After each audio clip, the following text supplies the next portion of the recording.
Hi, Anthony Bob Barker here, and today we're finally finishing up the miter station. I'm excited about it. How about you, Bob Barker? Found it? Let's get to it.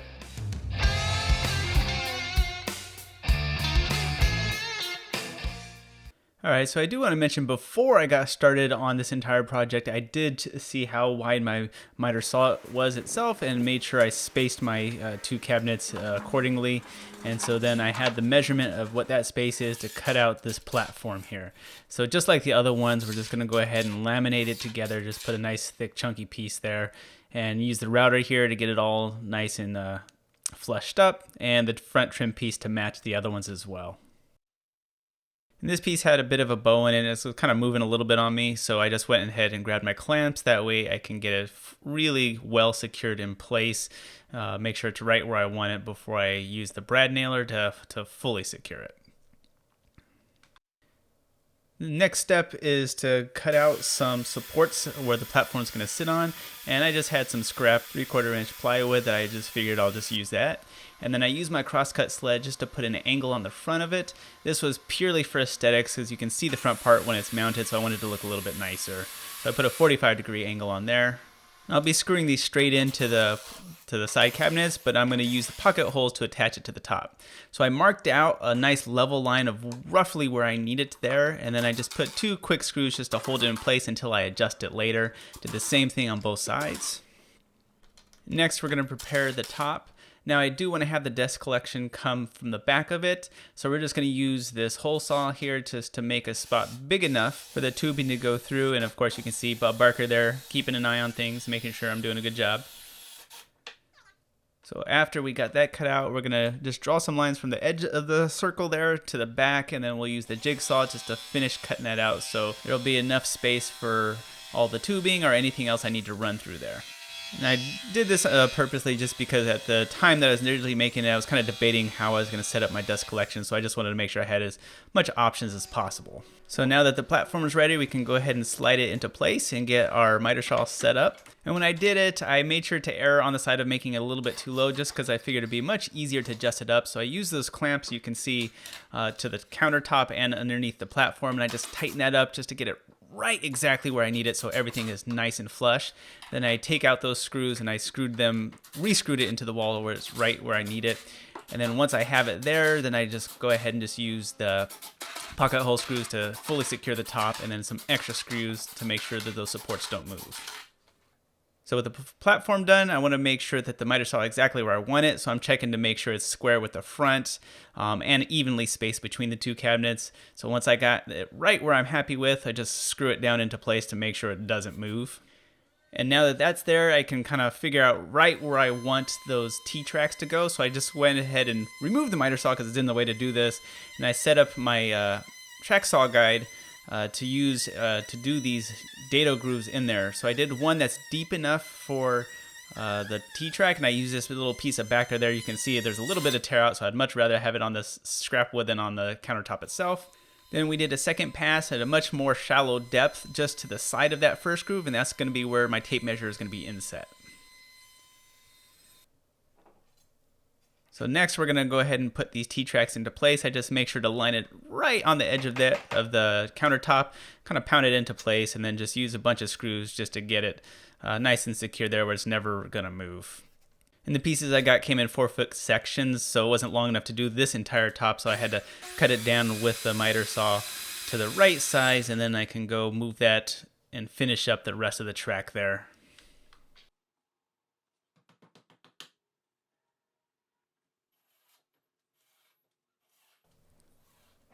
And that's done, and it's just repeating the same thing on the other side. And I used this painter's tape just to kind of help me mark off right exactly where I want it, because it was hard to see any marks on the black surface there. And I did use a file just to kind of clean up those edges of the cut pieces just to make sure there's no sharp parts from cutting up that T-track. So now with that in place, it's time to do the tape measure. To make sure that I have the exact measurement, I just clamp down a piece of wood and cut it with the blade so I know exactly where the kerf is going to sit on the cut pieces. Then I measured that with the tape measure that I use all the time, and then I rechecked it with the metal tape here that I bought. Then I clip it right at the edge that needs to be just right at the very edge of the surface, and then we can just peel it and stick it in place. And it sits just below the edge of the surface in that groove that we made. And this measuring tape reads from right to left, so after I get that in place, I'll do the same thing on the other side with the piece that reads from left to right. That way I can do cuts on either side. Next up is my dust collection. So I put an adapter back there to the Inbuilt dust collection and some flexible tubing. Initially, I just hooked it up to the vacuum straight in there. And I made sure there was enough space there even when I turned the saw to do angled cuts on either way.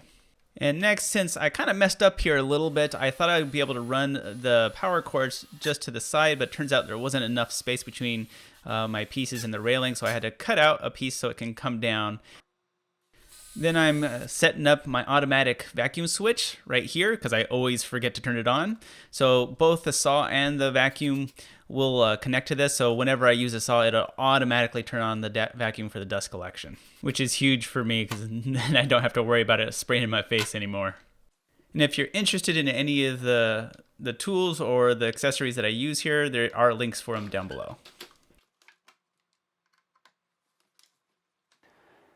So with the dust collection, I originally just started off with the shop back down here, and I just ran it straight through the hole and connected it all the way to the back of this. The problem is you use it a little bit and then it clogs the filter, and then you have to change it all the time, or at least clean it out all the time. It just gets a little annoying. But that wasn't my long-term solution. I'm gonna be adding in this one just to kind of filter out the dust, that way the vacuum lasts longer. So I'm gonna connect that down in here, and there's enough room for both of these to go. Now, another thing that you could do is you can actually just create a casing around here. That way it kind of makes an enclosed space and you can get even better dust collection and it doesn't spread out everywhere. But the problem with that is this is definitely not going to be my long-term miter saw. So for now, I think it's better just to leave that off and then wait until I do get a bit of a better saw in the future, and then I can shore this up just a little bit more. So let's get this in place and get this connected. Since I already had the tubing there and I kind of like it being set up top, I just put this connector, and the clamp there actually holds it up top, so it's never going to move up and down. So then we can just cut another piece of tubing right there and connect the dust separator there straight to the tube that goes to the miter saw dust collection. And then after that, we just got to get our shop back in place, get the wires out of the way, and then connect that to the dust separator as well. Okay, so last couple of things that I wanted to mention. This is currently my stop block. I actually just kind of stole this off my crosscut sled and I switch it back and forth between the two. But eventually I'm either going to just make a new one that has kind of a wider base, or I might even buy one. And that way it kind of gives just a better surface for my workpieces to set up against. And then with this, you just put it wherever you want on this table, and then you got your exact measurement, because I made sure to cut it right at the curve of the blade and measure it to where I needed it to be.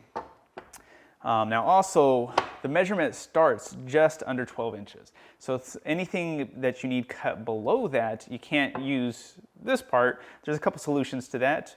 One is you can just run the tape measure, the initial piece of it up against the fence here, and then you can use that. However, like I said before, this isn't going to be my permanent miter saw, so I didn't really want to bother. I'll save that piece for when I do get my permanent saw.